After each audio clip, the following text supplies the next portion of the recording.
Кілт бар менде. Сәлем. Алёш. Ну қандай машина?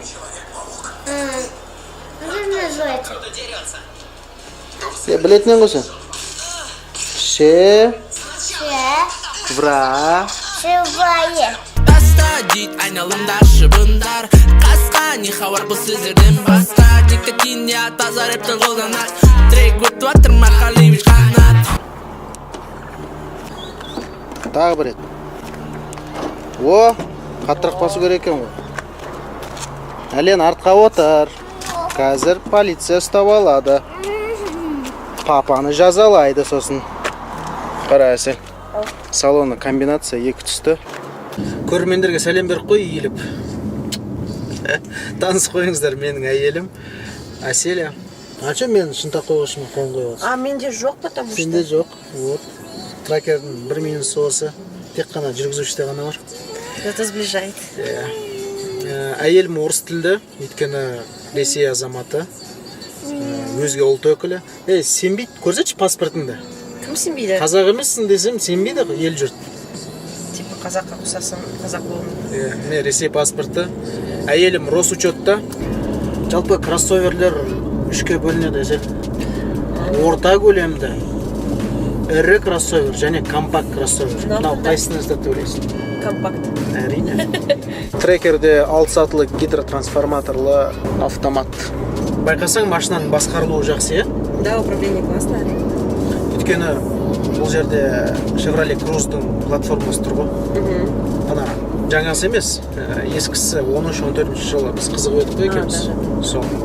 Тура соның моторы тұр. F18 D4 деген индекспен жүреді.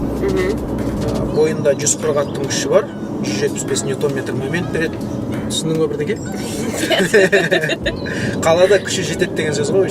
Қозғалтқыш көлемі аз болса, оның картасы да нашар болады ғой. Ал мына жерде 1/8. Бұдан артық керек емес трекерға. Әлентай? Әл-Фараби достыққа жақында қалдық, бірдеңе жейсің ба? Жоқ. Не? Бургер. Бургер? Ух ты!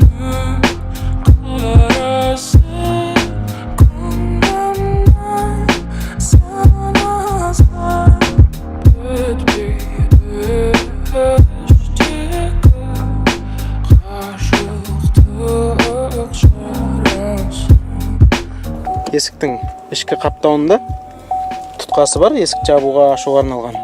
Астында бір қалта түсінікті, алдына ортаңғысы не үшін? Қалай ойлайсың? Для мелочей? Мысалы? Не знаю. Помаданы салға болады, Да, попробуй. Салып көрші. Небольшая у меня есть.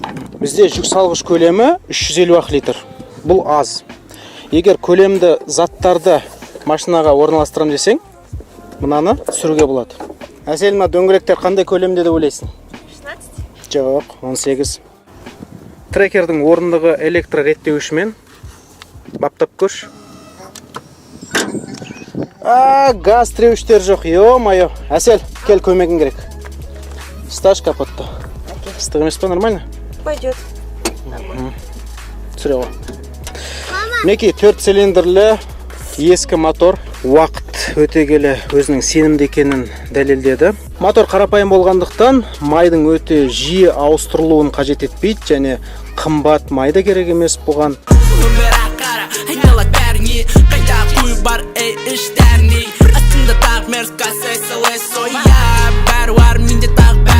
Мінезі қояншық болмаса да алдыңғы жағы агрессия шашып тұр. Оптикасы, алдыңғы торы, төмендегі дефлекторы. Артқы LED-тары әдемі жанат, стоп сигналдары да күшті көрінеді, қараңыздар. Жалпы машинаның дизайны тартымды. Балалар орындығы бар ғой? Соны мына жерге Тіркесе болады. Тіркейсің де, рөліңді айналдыра бересің. Тракерді айдау қандай екенін қыз-келіншектерге сен айтып бер. Әйелдер қауымына қызық шығар пікірің. Ну что могу сказать? Машина компактная. Для начинающих молодых девушек или молодых мам самая подходящая машина. Эконом-класса. Лишних кнопок нет. Ты не теряешься, что нажимать и как нажимать. Сел и поехал, по сути. Тіпті кондиционерде қарапайым, авто деген батырмасы жоқ, сонысын ұнамады маған. Тракер бірақ комплектацияда сатылады. Бағасы 7 миллион 800 мың теңге. Айтпақшы, Саймандар панель қалай саған? Жазулары анық көріне ме? Да. Мне больше всего нравится, что здесь сразу написано скорость и сколько.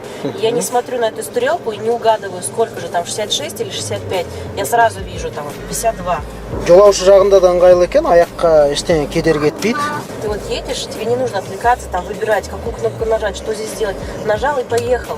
Бұның аты эргономика, бәрі дұрыс орналастырылған кезде осылай болады. Қалай сүйем оны, сезбейді, іштегі сырымды білмейді. Пикантоның көлемін қараңыздаршы, кішкентай. Ал тракер кроссоверлер арасындағы пиканто ғой. Телефон Bluetooth арқылы мультимедиаға қосылады, бірақ қазақша әріптер шықпайтыны жаман екен. Chevrolet олқылықтың орнын толтырайық. Қазақстанда шығатын машинаның қазақша әріптері болу керек қой. Қара, біз қазір Дуати көшесіне келе жатырмыз. Шешең екеуміз мына жердегі Достар деген кафеде үйлендік. Мына. Қазір көрсетем. Мінекей, мына жерде дүркіреткенбіз. Әдемілеп тұрып.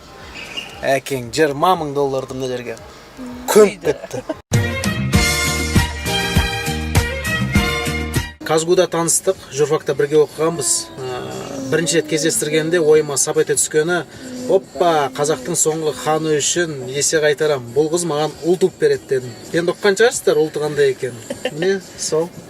Әйелім шетел азаматы болғандықтан оған орысша сөйлеу кешірімді, бірақ 10 шақты жылда қазақшаны үйретіп алдым ақырындап. Содан орыс әйелім. Қазақ байым. Мәскеуде қай мектепте оқыдың сен? 325 мектеп. 1881 жылда құрылыстырылған. Қазірге Негізі қаланған. Негізі қаланған. Қай жылы? 1881 году. Болды осы жағы көшеміз. Рұқсат бердім. Содан қалай білім жүйесі әртүрлі ме Қазақстанмен салыстырғанда? Сол туралы айтып берші. Ну, мне кажется, что намного и большая разница в том, что... Күштірек ба? Ну да, у нас, к примеру, с 1 класса у нас английский язык предмет. В Казахстане, насколько я знаю, с 5 класса. Біздің кезде 4 класстан болған. Кеше үйге қайтып бара жатқан кезде ескі Honda CR-V мен Nissan Qashqai'дың жанынан өттім әсет. Кәдімгі биік. Сыртынан кішкентай көрінеді тракер. Бірақ Nissan Qashqai мен CR-V-дің қасында биігірек. Биігірек? Неожиданно. Алмарысанға жол ашық па? Айтып жібересіз ба?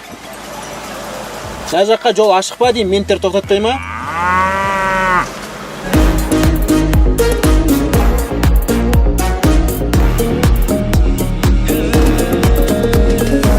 Алмарасанның блокпостына келдік, бәрін кері қайтарып жатыр, өткізбей жатыр.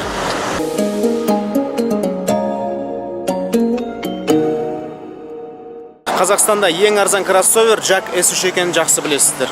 Тракер әлдеқайда қымбат, бірақ сапасы соған сай. Қазіргі таңда бюджетті седандардың өзі 6-7 миллион сұрап тұрған білесіздер. Polo седан максималды комплектацияда 7 миллион 800 мың теңге тұрады. Оның қасында тракер толыққанды отбасылық кроссовер. Таңдау өзіңізде. Келесіде көріскенше аман сау болайық. Лайк басамыз, арнаға жазыламыз.